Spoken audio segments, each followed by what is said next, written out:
Tyler Matthews stared at the email on his phone for the third time, trying to make sense of it. Tyler, need to discuss project timeline. Can you meet for dinner Thursday? Just us. Victoria, just us. Tyler ran his hand through his hair, exhausted from another 12-hour day managing the tech development team at Prestige Digital Solutions. At 34, with a 6-year-old daughter named Mia to support alone, he worked harder than anyone else in the office, always first to arrive, last to leave, constantly proving he deserved his position as senior developer despite having no college degree. His boss, Victoria Hartwell, was brilliant. At 37, she'd built her company from a startup in her garage to a 40-person operation worth millions. She was direct, demanding, and completely focused on results. Tyler respected her immensely, which is why the dinner invitation confused him. He texted back, happy to discuss the project. Would morning work better? Mornings are easier with Mia's schedule. Her response came within seconds. Dinner would be preferable. Thursday at 7? Tyler sighed and showed the exchange to his neighbor Carol, who watched Mia when his work ran late. She's asking you on a date, Carol said immediately. What? No, she's my boss. This is about the project. Tyler. Just us. At dinner, that's a date. Carol, Victoria doesn't date employees. She has strict policies about that. This is professional. Carol gave him the look that said he was being an idiot, but Tyler dismissed it. He was overthinking. Victoria was professional. This was about work. Thursday came. Tyler showed up at the restaurant Victoria had chosen, nice but not overly fancy. She was already there, wearing a dress instead of her usual business attire. Her hair was down. She was wearing makeup that looked different from her office look. Warning bells should have rung. They didn't. Tyler, thanks for coming. She smiled warmly. I know your schedule with Mia is tight. No problem. So about the project timeline, let's order first. Have you been here before? They ordered. Victoria asked about Mia, how school was going, what she liked to do, whether Tyler had family nearby to help. Personal questions, but Tyler told himself bosses should know about their employees' lives. It showed she cared about work-life balance. An hour passed. They'd barely discussed work. The conversation had drifted to Tyler's background, how he'd learned to code on his own, built his first app at 17, started working instead of going to college when his girlfriend got pregnant, how she'd left when Mia was 2, and he'd been managing alone ever since. You're remarkable, Victoria said, her eyes soft. What you've built for Mia, the career you've created, it's impressive. Thank you. I just do what needs doing. Still, not everyone could do it. She reached across the table, her hand resting near his. You're special, Tyler. Tyler's phone buzzed. A text from Mia's school about picture day next week. He responded quickly, apologizing to Victoria. You're a good father, she said.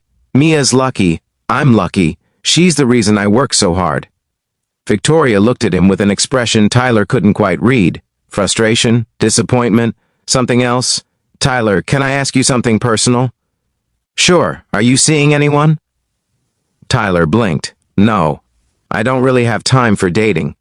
Between work and Mia, he shrugged.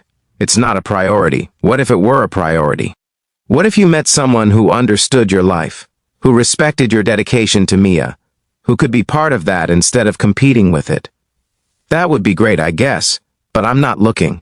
And honestly, Victoria, I should probably get home. Mia has early soccer tomorrow. Victoria's expression shifted. The warmth cooled slightly. Of course. Let me get the check. I can split my invitation. I'll cover it. Tyler thanked her, genuinely appreciative that his boss was so understanding about his schedule. He completely missed the way she watched him leave, the mix of frustration and affection on her face as she realized. He had no idea what this dinner had actually been about. Over the next 3 weeks, Victoria tried again.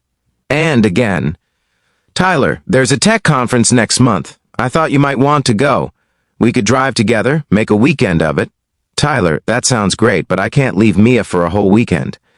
Can I attend remotely instead? Tyler, I'm redoing my home office. You're so good at design. Would you come by Saturday and give me advice?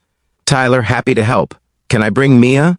She loves helping with projects. Tyler, I got tickets to that play you mentioned. Just 2 tickets, this Saturday evening. Tyler, oh man, that's so nice. But Mia's at her grandma's that weekend and I was going to use it to catch up on the Code Refactor. Rain check? Every attempt, every hint, every increasingly obvious invitation. Tyler missed them all. Carol watched this unfold with growing disbelief. Tyler, she asked you to her house, alone, on a Saturday, for design advice. She's redoing her office. She asked you to a play, at night, with 2 tickets specifically. She's being nice. She knows I like theater but can't afford it. Tyler Matthews, I swear to God, you are the most brilliant and most oblivious man I have ever met. Victoria Hartwell is trying to date you. Carol, that's insane. She's my boss. She makes 3 times what I make. She's sophisticated and successful. Why would she be interested in a single dad who barely finished high school? Because you're kind and brilliant and a wonderful father. Because you make her laugh. Because maybe, just maybe, successful women are attracted to good men regardless of their tax bracket? Tyler shook his head. You're reading too much into friendly gestures. Carol threw up her hands. Men, hopeless. The breaking point came on a Friday evening. Tyler was working late, again, finishing a critical update that would launch Monday. The office was empty except for him and Victoria, who was in her office with the door closed. Around 8 p.m., Victoria emerged. She'd changed from her work clothes into jeans and a sweater. Her hair was down. She looked nervous. Tyler, can we talk? Sure. What's up? Victoria sat on the edge of his desk. I need to be direct with you about something. Okay, I've been trying to spend time with you outside of work, personal time, and you keep... She paused, choosing words carefully. You keep not noticing. Tyler's brow furrowed. I've noticed. You've been really generous with your time. I appreciate you being such a supportive boss. Tyler, I'm not trying to be your boss outside of work. I'm trying to be... She took a breath. I'm interested in you, romantically. I have been for months. And I've been trying to signal that, but you're completely oblivious. Tyler stared at her. His brain made several attempts to process this information and failed each time. You? What? I like you. As more than an employee. I think you're remarkable, and I'd like to take you to dinner. Not as your boss, but as a woman who finds you attractive, and interesting, and worth getting to know better. But this is... Tyler stood up, overwhelmed. Victoria, you're my boss. This is complicated. And I'm a single dad with baggage and no degree and... Tyler, do you find me attractive? What? Yes, of course. You're beautiful and brilliant but that's not the point. Do you enjoy spending time with me? Yes, but are you interested in me? Romantically? Tyler opened his mouth, closed it, opened it again. The truth was, he'd been fighting feelings for Victoria for months. She was everything he admired. Smart, driven, passionate about her work, kind to her employees. But he'd buried those feelings deep, convinced they were inappropriate and impossible. I can't answer that, he said finally. You're my boss. If I say yes, it creates a power dynamic issue. If I say no and you're upset, I could lose my job. Victoria, this puts me in an impossible position. Victoria's face fell. You're right. God, you're right. I'm sorry. I shouldn't have... This was inappropriate. I'm your boss and I just created a hostile work environment and... You didn't. I don't feel harassed. I just feel confused and overwhelmed and like I'm going to say the wrong thing. They stared at each other across 3 feet of office space that suddenly felt like a chasm. I should go, Tyler said. We can pretend this didn't happen. Go back to normal Monday. Tyler, wait, but he was already grabbing his jacket, practically fleeing the office, his mind spinning. Saturday morning, Tyler was making Mia pancakes when someone knocked on his door. Hard, insistent.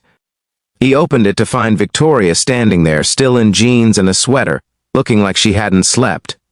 You're fired, she announced. What? You're fired. Effective immediately. Your severance package is 6 months full salary. Your health insurance continues for a year. I'll provide a reference that will get you hired anywhere you want. But as of this moment, you no longer work for me. Tyler stared at her. Victoria, what? You said the power dynamic made it impossible to answer honestly. Fine. I'm removing the power dynamic. You don't work for me anymore. Now answer the question. Are you interested in me? You can't just fire me because... Tyler Matthews. I am standing on your doorstep having just eliminated the professional barrier between us. I am asking you, as one single adult to another, whether you are interested in getting to know me in a romantic context. Please answer the question before I die of embarrassment. Mia appeared at Tyler's elbow, looked up at Victoria, then at her father. Daddy, is that your boss lady? Yes, princess. Victoria, this is Mia. Hi, Mia. Victoria crouched down to the 6-year-old's level. I'm sorry for showing up unannounced. I'm trying to ask your dad on a date and he's being very difficult about it. Mia's eyes went wide. You want to date my dad? I do, if he's interested, and if you're okay with it. Because you're part of the equation and your dad won't even consider dating someone if you're not comfortable. Mia studied Victoria with the serious intensity only 6-year-olds can manage. Do you like pancakes?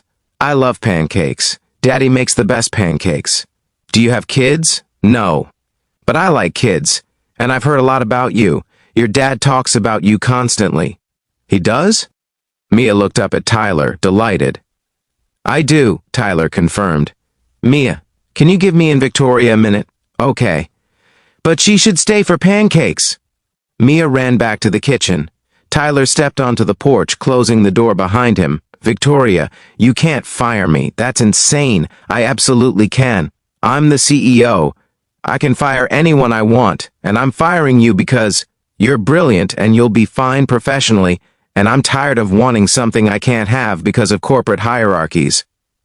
What if I say no? What if I'm not interested? Then I'll be embarrassed. You'll take your severance package and find a great job elsewhere, and we'll both move on. But Tyler, I need to know. I've been putting myself out there for weeks, and you've either been completely oblivious or actively avoiding the question. So I'm asking directly, do you want to go on a date with me? No power dynamics, no corporate policies, just two people.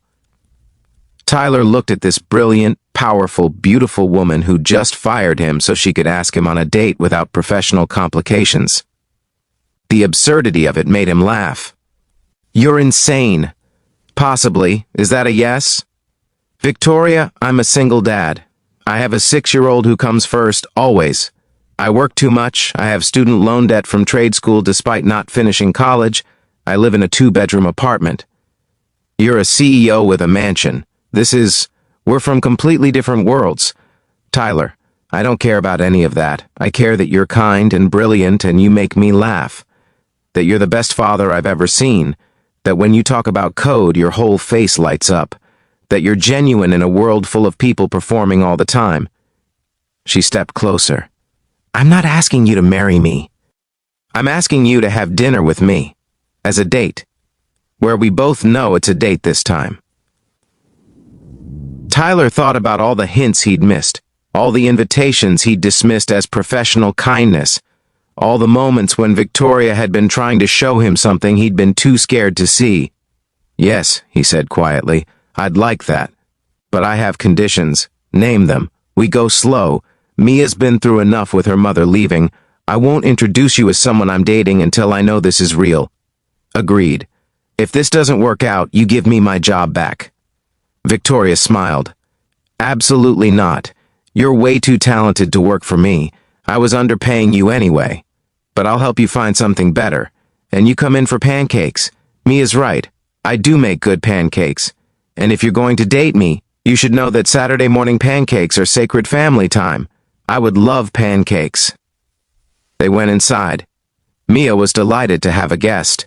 Victoria proved surprisingly good at conversation with a 6-year-old, asking about school and soccer and Mia's favorite dinosaurs with genuine interest halfway through breakfast. Mia announced, I like her, Daddy. You should definitely date her. Tyler choked on his coffee. Victoria laughed so hard she snorted, which made Mia dissolve into giggles. Well, Tyler said when he could breathe again, I guess that's settled. Their first official date was the following Saturday. Tyler hired a babysitter, Carol, who gave him the most self-satisfied smile he'd ever seen. Told you, she whispered as he left. Victoria picked him up in her car. Where are we going? Tyler asked. You said you liked theater but couldn't afford it. I got us tickets. The touring production of Hamilton. Victoria, those tickets are not a work expense, a date expense. Let me do this. The show was incredible. But what Tyler remembered most was Victoria's hand finding his during the second act. The way she leaned her head on his shoulder during the curtain call. The natural ease of it. Afterward, walking to her car, Tyler stopped her. I need to tell you something, okay? I've had feelings for you for months, maybe longer, but I convinced myself it was impossible because you were my boss and I was just me. I didn't let myself see your hints because acknowledging them would have meant admitting I wanted something I thought I couldn't have. Victoria smiled. And now? Now I'm terrified. Because this is real and you're amazing and I have no idea how to date someone when I come with a whole kid and a complicated life. Tyler. I'm terrified too. I just fired my best employee so I could ask him out. If this doesn't work, I've made a huge professional mistake. But you're worth the risk. She kissed him, right there on the sidewalk outside the theater, soft and sweet and full of all the things neither of them had been able to say for months. When they broke apart, Tyler was smiling. For the record, you were a terrible boss. Excuse me? Way too generous. Let employees leave early constantly. Provided flexible schedules without question. Clearly played favorites. I did not play favorites. Victoria, you tried to send me to a conference alone with you. You offered to drive me places. You definitely played favorites. Fine. I was a terrible boss. Good thing I fired you. Best decision you ever made. They dated for 8 months before Victoria met Mia officially as Daddy's girlfriend, rather than Daddy's old boss. Mia took it completely in stride, as if she'd been expecting it all along. I told you I liked her, Mia informed Tyler seriously. You did. You were right. A year after Victoria had knocked on Tyler's door and fired him, she proposed. Not with a fancy restaurant or elaborate setup, just the three of them, Tyler, Mia, and Victoria, making pancakes on a Saturday morning. Tyler Matthews. Will you marry me? Mia gasped with delight. Tyler stood there with a spatula in his hand, batter dripping onto the floor. You're supposed to ask me that, he managed. You're too traditional. Someone had to do it. So, answer the question. Yes, obviously yes. Can I be the flower girl? Mia asked immediately. You can be whatever you want, Victoria told her. How about junior bride? Really? They married 6 months later. Tyler had found a new job, senior developer at a different company, making even more than Victoria had paid him. But the running joke was that Victoria had fired him into a better salary. At the reception, Tyler's toast made everyone laugh and cry. My wife, and it feels amazing to say that, spent weeks trying to ask me on a date, and I missed every single hint. Dinner invitations, conference trips, help with her home office. All of it went over my head. He looked at Victoria, who was smiling through tears. So finally, she showed up at my door and fired me, just eliminated the entire professional barrier so I couldn't hide behind it anymore.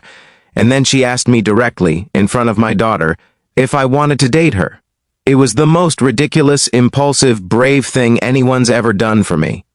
And I'm grateful every day that she didn't give up. That she kept trying even when I was too scared to see what was right in front of me. Victoria raised her glass. To oblivious men and the women who fire them. To being fired, Tyler agreed. Best thing that ever happened to me. If this story made you smile, share it with someone who's ever missed an obvious hint. Subscribe for stories about love, second chances, and the brave choices that change everything. And comment about a time when someone had to be painfully direct before you finally understood what they meant. Sometimes we need the clarity we're too scared to see.